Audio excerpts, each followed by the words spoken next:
আসসালামু আলাইকুম। আশা করি সবাই ভালো আছেন। আমি ইনশাল্লাহ আল্লাহর রহমত আপনাদের তো ভালো আছি, আলহামদুলিল্লাহ। তো আজ কিছু কথা বলবো দেশের সম্পদ নিয়ে। আর সেই সম্পদটা বিদ্যুৎ। অনেক জায়গায় আমি খেয়াল করি প্রয়োজন পড়ে না আমরা লাইট ফ্যান জ্বালিয়ে রাখি। হ্যাঁ, অনেক হয়তো বলতে পারেন তাতে আপনার কি, আমার বিল তো আমি দেব।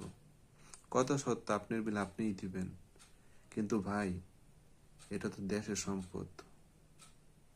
মাঝখানে একটা কথা বলে নেই, সবার প্রতি সম্মান, শ্রদ্ধা, ভালোবাসা রেখে বলতেছি, কেউ কিছু মনে করবেন না।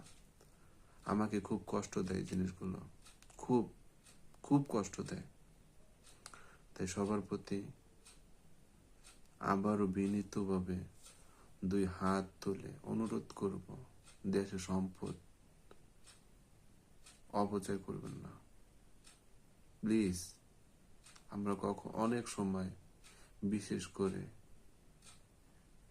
মধ্যবিত্ত নিম্ন পর্যায়ের লোক, অনেক সময়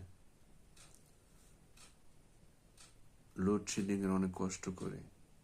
তো সবাই মিলে যদি এই অপচয়টা রোধ করতে পারি, সবাই যদি যার যার জায়গা থেকে সাশ্রয়ী করার চেষ্টা করি, তাহলে কিন্তু এই দেশের সম্পদ নষ্ট হয় না। তাই সবার প্রতি বিনীত অনুরোধ থাকবে, যার যার জায়গা থেকে চেষ্টা করব আমরা ইনশাল্লাহ, যাতে করে এই অপচয়টা রোধ করা যায়। ইনশাল্লাহ পারবো তো, ইনশাল্লাহ সবাই চেষ্টা করলে পারবে ইনশাল্লাহ। তা সবাই ভালো থাকবেন। আসসালামু আলাইকুম, আল্লাহ হাফেজ।